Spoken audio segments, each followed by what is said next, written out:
Guys, welcome to study IAS. और आज date है 10th ऑफ फरवरी 2023। और आज के दिन पे मैं आप सभी के साथ तीन बहुत ही इंपॉर्टेंट आर्टिकल डिस्कस करूंगा। पहला आने वाला है नॉर्ड स्ट्रीम के बारे में, क्या है ये हम जानेंगे। ओके, फिर हम लोग देखने वाले हैं भारत की तरफ से, आप कह सकते हैं, जो लॉन्च हुआ है उसके बारे में कि आखिर ये लॉन्च क्या है। ओके, जोनस 1 क्या है, ये सब हम डिस्कस करेंगे। बहुत इंपॉर्टेंट है, बहुत इन्फॉर्मेटिव ये पूरी वीडियो रहेगी और काफ़ी कुछ आपको जानने को भी मिलेगा। तो वीडियो को दोस्तों एंड तक ज़रूर देखिएगा। कहीं पर कोई डाउट होता है तो वो भी आप मुझसे पूछ सकते हैं कमेंट सेक्शन में। देखिए दोस्तों, अनअकैडमी की परफॉर्मेंस पिछले 2 सालों से आप लोग देख सकते हैं कितनी बेहतरीन चल रही है। जो टॉपर्स हैं दोस्तों, ये सभी अनअकैडमी से बिलोंग होते हुए दिखाई देते हैं। साथ ही 16 फरवरी से आप लोग के लिए नए बैचेज स्टार्ट हो जाएंगे, आरएम बैच, जहाँ पे आप जाके एनरोल कर सकते हैं। 0% EMI का फ़ायदा उठाइए आज ही और एनरोल कीजिए यहाँ पे। 12 फरवरी सुबह 11 बजे होने वाला है यूपीएससी सीएससी का जीएस कॉम्बैट, जिसमें आप एनरोल कर सकते हैं फ्री में हमारा कोड यूज़ करके, जो कि है स्टडी आईएएस। साथ ही दोस्तों आपको बता दूं, 13 फरवरी से बैचेस स्टार्ट हैं आईएएस फाउंडेशन सक्सेस प्रोग्राम, जहां पे आप एनरोल करके बेनिफिट भी ले सकते हैं। अब देखिए, पहला जो आर्टिकल आता है वो आता है इसरो ने SSLV D2 को लॉन्च किया है आज के दिन। ओके, इसके बारे में है। देखिए दोस्तों, सेकंड डेवलपमेंट फ्लाइट स्लेट की बात होती है फरवरी 10 की मॉर्निंग में, आज के ही दिन। Small satellite launch vehicle D2 SSLV D2 जो है उसको यहाँ पे प्लेस किया गया Indian space research organisation earth observation satellite 07 के साथ, जहाँ पे आप कह सकते हैं दो को पैसेंजर सैटेलाइट भी लगी हैं, जोनस 1 और आज़ादी सेट 2। इन दोनों को यहाँ पे डेवलप करा गया by the startup in 450 kilometre circular orbit around the earth. इस हिसाब से आप कह सकते हैं इनको डेवलप किया गया है। ओके, ये जो आप कह सकते हैं मिशन है दोस्तों, ये इसरो का स्मॉलेस्ट व्हीकल मिशन है, जिसको शेड्यूल करा गया है, आप कह सकते हैं 9:18 आज सुबह, और आप कह सकते हैं मात्र 15 मिनट के लिए। ये दोस्तों पहला लॉन्च रहने वाला है, आप मान लीजिए 2023 का। अब आखिर इस लॉन्च का एम क्या है। देखिए, यहाँ पे जो नए व्हीकल्स डेवलप कर रही है हमारी कोई भी आप कह सकते हैं स्पेस ऑर्गेनाइजेशन, उसका ये मकसद है कि वो कैप्चर कर सके इमर्जिंग स्मॉल और माइक्रो सैटेलाइट कमर्शियल मार्केट के अंदर। ओके, जो रॉकेट है इसे असेंबल कराया गया है बाय द स्मॉल टीम, वो भी कुछ दिनों के अंदर ही। कंपेयर करें तो ये आप कह सकते हैं 6 महीने से आपके हिसाब में, और लगभग 600 लोग लगते हैं अगर इसरो का कोई वर्क हॉर्स लग रहा हो PSLV जैसा उसमें। तो 6 महीने और 600 लोग, यहाँ पे आप कह सकते हैं कुछ दिनों में और कुछ ही लोगों के साथ ये पूरा काम हो जाता है। इसरो के चेयरमैन एस सोमनाथ साहब ने ये बोला कि उनका ये प्लान है कि वो आप कह सकते हैं अवेलेबल करवा सके 1 वीक के टाइम के अंदर। असेंबली भी डन हो जाए 2 दिन के अंदर, 2 दिन के अंदर टेस्टिंग, और आप कह सकते हैं अगले 2 दिन के अंदर इसका रिहर्सल और लॉन्च हो सके। और इस काम के लिए आप कह सकते हैं ये काफ़ी तत्पर भी हैं और अभी काम कर रहे हैं अपने इसी एम पे, कि बहुत जल्दी आप कह सकते हैं 1 हफ्ते के अंदर अंदर आपके पास पूरा प्लेन रेडी है और आप कह सकते हैं उड़ा सकते हैं उसको। सेकंड अटेम्प्ट जो है लॉन्च का, उसके बारे में बताऊं मैं आपको। देखिए, जो लॉन्च व्हीकल है उस वो यूज़ करने वाला है 3 सॉलिड स्टेजेस को। Liquid fuel based velocity trimming module इसके अंदर यूज़ किया गया है, जिसको लगाया गया है सैटेलाइट में, ऑर्बिट में लगाया जाएगा। यहाँ पहली डेवलपमेंट फ्लाइट देखने को मिली कि हमें लास्ट अगस्त में जब देखने को मिली थी।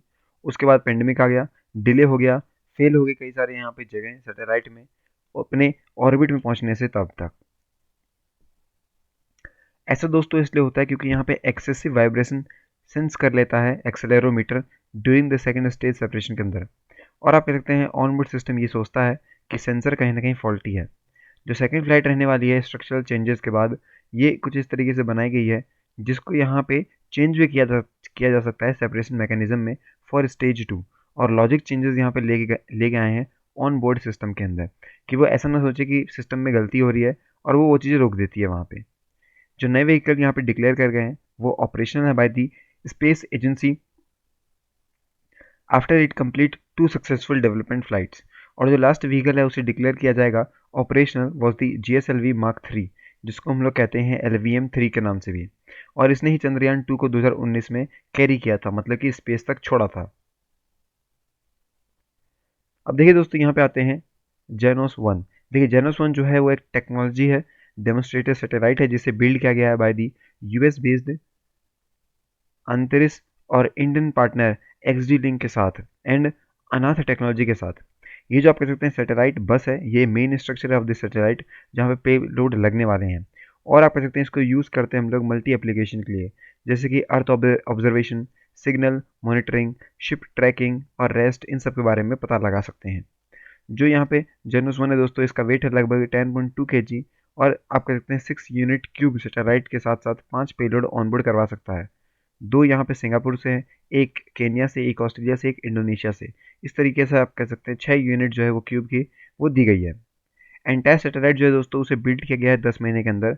लेस देन हाफ दोस्तों अगर हम बात करें उसी साइज की मैन्युफैक्चरिंग सैटेलाइट्स होती हैं, तो बहुत ही कम आप कह सकते हैं दिनों में से बना दिया गया है। आज़ादी सेट 2 क्या है? देखिए दोस्तों, जो ये पेलोड बिल्ड किया गया, ये जो पेलोड है इसे बिल्ड करा गया by the 750 girl students across the India, और ये सिमिलर सैटेलाइट है by the space kids India के द्वारा, जिसे लॉन्च किया गया था अब्रॉड SSLV D1 के दौरान अभी लास्ट ईयर में। ओके, जो पेलोड है दोस्तों ये सेम रहने वाला है। यहाँ पे LORA एमेच्योर रेडियो सेंसर, जिसकी वजह से मेजर किया जा सकता है रेडिएशन लेवल स्पेस के अंदर। सेंसर जो कि मेजर करेगा सैटेलाइट की हेल्थ, जैसे कि टेम्परेचर क्या है, रीसेट काउंट क्या है, इनिशियल डेटा, ये सब बता रहा होगा। ओके, लेकिन दोस्तों मैं बता दूं कि कुछ और भी फीचर आप कर सकते हैं सेकंड सैटेलाइट में डाले गए हैं। स्पेस किड्स इंडिया जो है दोस्तों, इसका ये एम था, ये प्रमोट कर सके space awareness among the student, बच्चों में। और सैटेलाइट को एक्सपेंडेबल भी किया जा सकता है। यहाँ पे 8 यूनिट की सैटेलाइट को बताया गया, जिसका स्प्रिंग मैकेनिज्म पूरे तरीके से एक्सटर्नल फ्रेम पे बेस्ड है। और आप कह सकते हैं एक बार आप कह सकते हैं जैसे ये ऑर्बिट में जाती है ये खुद को खोल देती है। जो फ्रेम्स यहाँ पे खुले हुए हैं सैटेलाइट के, वो 4 टाइम बड़े हो जाते हैं उसके साइज से। तो ऑर्बिट में जाके दोस्तों वो जब खुलता है तो वो 4 गुना ज़्यादा बड़ा हो जाता है। तो आप ये भी मान लीजिए कि आज़ाद सेट 2 और जेनोस 1 किस तरीके से काम करती है। अब दोस्तों हमारा अगला आर्टिकल आता है नॉर्ड स्ट्रीम के बारे में। देखिए यहाँ बता दूं, after veteran investigative journalist Seymour Hersh ने पब्लिश करी अपनी एक report about US involvement in the September 2022 के बॉम्बिंग जो हुई थी under sea Nord Stream gas pipeline में। ओके, इसका दोष यहाँ बताया जाता है यूएस को। जो रिपोर्ट है वो क्लेम करती है कि कहीं ना कहीं यूएस नेवी के डाइवर जो हैं वो ऑपरेट कर रहे थे under cover of mid summer के 2022 में नाटो एक्सरसाइज में, और प्लांट किया उन्होंने रिमोटली ट्रिगर्ड बॉम्ब्स को, जो कि डिस्ट्रॉय कर देगा 4 में से 3 जो नॉर्ड स्ट्रीम पाइपलाइंस हैं उनको। अब ये नॉर्ड स्ट्रीम है क्या? देखिए दोस्तों, इनिशियली एक नेटवर्क बनाया गया था अंडर वाटर गैस पाइपलाइन का यूरोप में, जिससे कि सप्लाई हो सकेगी नेचुरल गैस की from Russia to Germany throughout Baltic Sea. ये 1224 किलोमीटर की लॉन्ग नॉर्ड स्ट्रीम पाइपलाइन है, जिसको रन करते हैं Vyborg in north west Russia में to the Lubmin in north eastern Germany के अंदर। जो मेजोरिटी है दोस्तों ये इसे ओन करती है गैज़प्रोम, पब्लिकली दोस्तों ट्रेड एक रशियन कंपनी है। 2015 में जो गैज़प्रोम है दोस्तों और 5 और यहाँ पे यूरोपियन फर्म्स ने अनाउंस किया था प्लान की वो नॉर्ड स्ट्रीम 2 बनाने वाले हैं, जिसका बजट रहने वाला है $11 बिलियन के पूरे प्रोजेक्ट का, from the Ust Luga in Russia to Greifswald in Germany throughout the Baltic Sea. और ये आप कह सकते हैं लगभग ये कैरी कर रहा होगा 55 billion cubic metre gas per year.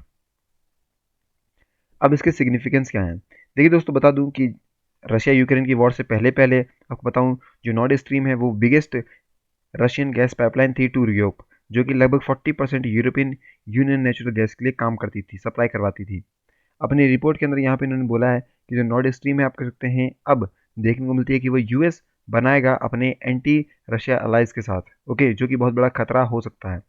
यही नहीं दोस्तों, यहाँ पे जो यूएस है उसको ये भी डर है, आप कह सकते हैं कि एज लॉन्ग एज जर्मनी जो है और भी आप कह सकते हैं जो वेस्टर्न यूरोप वाले हैं वो डिपेंडेंट थे नॉर्थ स्ट्रीम पाइपलाइंस पे, उनके चीप सप्लाई ऑफ गैस के लिए अब उन्हें यहाँ पर आप कह सकते हैं दिक्कतें होंगी, क्योंकि अभी आप कह सकते हैं ये पाइपलाइन ही नहीं रही, तो आप कह सकते हैं ऑब्वियसली बात है कि यहाँ पे अब उन तक वो चीज़ें नहीं पहुँच पाएंगी, तो वो कहीं और से मंगाएंगे, और जब कहीं और से मंगाएंगे तो वो महंगा भी पड़ेगा। देखिए दोस्तों, लास्ट सितंबर में जब यहाँ पे काफ़ी सारे लीक्स हो गए थे पाइपलाइन में, और जब यहाँ पे आप कह सकते हैं एक एग्जामिनेशन हुआ था स्वीडन और डेनमार्क के द्वारा, जहाँ के ज्यूरिडिक्शन ने बताया था इस लीक के बारे में, और ये बोला जो लीक है दोस्तों ये हुई है क्योंकि यहाँ पे किसी ने बॉम्ब जरूर गिरा है। ओके, अभी तक तो यहाँ पे कुछ भी आप कह सकते हैं रिवील नहीं हुआ है कि कौन रिस्पॉन्सिबल है इस अटैक के लिए, लेकिन 4 पाइपलाइन जो है नॉर्ड स्ट्रीम की वो आप कह सकते हैं ऑपरेशनली काम नहीं कर पा रही हैं। ये काफ़ी बड़ी डिफ़िकल्टी है उनके लिए, और सर्टेन कुछ इकोनॉमिक आउटलुक आप कह सकते हैं चीज़ें हमें यहाँ देखने को नहीं मिलती है। जो भी आप कह सकते हैं इनकी कॉस्ट ऑफ लिविंग है, एनर्जी शूटिंग है, वो काफ़ी ड्रामेटिकली हमें बढ़ती हुई दिखाई देती है। ओके, समझ में आया आपको? आई होप कि आपको समझ में आया होगा नॉर्ड स्ट्रीम की पाइपलाइन के बारे में। एंड दोस्तों, अब हमारा लास्ट आर्टिकल आता है जहाँ पे हम डिस्कस करने वाले हैं कि जो रेट बढ़ चुके हैं होम लोन्स के, ईएमआई के भी, उन सभी के बारे में। देखिए दोस्तों, इस टाइम पे क्या हो रहा है कि जो ईएमआई है, इक्वेटेड मंथली इंस्टॉलमेंट, ये आप कह सकते हैं स्पाइक पे देखने को मिल रही है, महंगी देखने को मिल रही है, क्योंकि रिजर्व बैंक ऑफ इंडिया ने यहाँ पे अपने रिपो रेट्स को बढ़ा दिया है। लगभग मैं बताऊँ आपको 25 बेसिस पॉइंट से टू 6.50% तक ये बढ़ चुका है। आखिर लोन जो है वो कैसे इससे इम्पैक्ट होते हैं? देखिए, जो आप कह सकते हैं ये जो रेट हाइक होता है ये इम्पैक्ट करता है हर तरीके की बोरिंग को, और ये दोस्तों काफ़ी ज़्यादा फर्क पड़ जाता है अगर हम बात करते हैं पर्सनल लो की कैटेगरी में। इसकी आउटस्टैंडिंग बताई गई है लगभग यहाँ पे 39.35 लाख करोड़ रुपए की, और अकाउंट करता है ऑलमोस्ट 29.8% आप कह सकते हैं ओवरऑल क्रेडिट आउटस्टैंडिंग को। जो इंटरेस्ट रेट है बैंक का और फाइनेंशियल कंपनीज का, वो ऊपर जाता हुआ दिखाई देता है, क्योंकि अगर आप कह सकते हैं रिपो रेट पे बढ़त होती है तो ऑब्वियसली ईएमआई वाली चीज़ों पे भी बढ़त होती है। अगर हम बात करें EMIs on vehicles, home, consumer durables, education, advances, ये सब आप कह सकते हैं अगेंस्ट द फिक्स्ड डिपॉजिट या फिर कोई और किसी व्यक्ति का पर्सनल लोन हो गया, वो यहाँ पे राइज कर रहा है external benchmark linked leading rate पे, ईबीआरएल पे ऑफ द बैंक्स, जो कि 25 बेसिस पॉइंट से और ऊपर जा चुका है। यहाँ पे दोस्तों जो मार्जिनल कॉस्ट है of funds based lending rate, MCLR जो है, वो अकाउंट करती है लगभग 49.2% के लोन्स पोर्टफोलियो को, जो कि बैंक में है, और एक्सपेक्टेड है कि वो और ऊपर जाएगा। जो रिपो रेट है दोस्तों, ये ऑलरेडी बढ़ चुका है, 60% तक का ट्रांसमिशन हमें देखने को मिला है इन सभी लीडिंग रेट में। अब इसका क्या मतलब है और यहाँ पे क्यों आप कह सकते हैं हाइक आ रहा है? देखिए दोस्तों, जो कंज्यूमर है, मान लीजिए इसने लोन लेता है 50 लाख का एट द रेट ऑफ 6.7% 20 साल के लिए। ओके, तो दोस्तों बता दूं उसके लिए ईएमआई जो होगी वो आप मान लीजिए है लगभग 37,870 की, और यहाँ पे रेट जो है वो एक्सपेक्टेड है 9% का ऑन एन एवरेज रहने वाला है।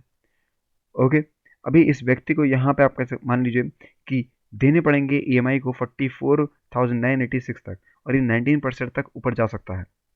सिमिलरली दोस्तों, यहाँ मान लीजिए कि अगर 25 लाख का होम लोन लिया जाता है 6.7% की इंटरेस्ट रेट पे फॉर 20 ईयर्स, तो जो यहाँ पे करंट ईएमआई रहेगी दोस्तों, वो इस टाइम पे रहने वाली है लगभग 22,490 की, और पहले यही होती 18,930 की। तो इतना जो आप कह सकते हैं लगभग 3,500 का जो फर्क है वो रिपो रेट ले आता है। दिसंबर 2022 के अंदर दोस्तों आरबीआई की मॉनेटरी पॉलिसी कमेटी ने हाइक किया था रिपो रेट को बाय 35 बेसिस पॉइंट तक। ये भी एक बड़ी बात है। एमपीसी जो है दोस्तों इंक्रीज कर चुका है अपने रिपो रेट को बाय 40 बीपीएस मई के अंदर, और आप कहते हैं लगभग 50 बेसिस पॉइंट तक ये 3 सक्सेसिव मीटिंग्स में बढ़ा रहा है। अब आखिर क्या आप कह सकते हैं इम्पैक्ट आया है? देखिए, मैं बता दूं बाय द टाइम जो लास्ट यहाँ पे रेपो रेट का हाइक आया था उसे अनाउंस किया था होम लोन टेन्योर में, और वो भी इंक्रीज हुआ था 20 साल से लेकर 33 साल में, क्योंकि इंटरेस्ट रेट बढ़ चुका था।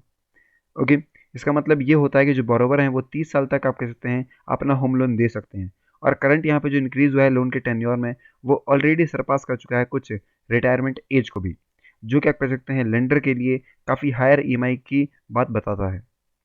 अब बोरोवर के पास क्या ऑप्शन बच गए, क्योंकि यहाँ से भी उसे महंगाई खरीदने को मिल रहा है, कहीं भी जाता है महंगाई बढ़ रही है, अगर वो लोन भी लेता है तो उसे ज़्यादा पैसे देने पड़ेंगे। तो देखिए, अब बोरोवर के पास क्या ऑप्शन बता।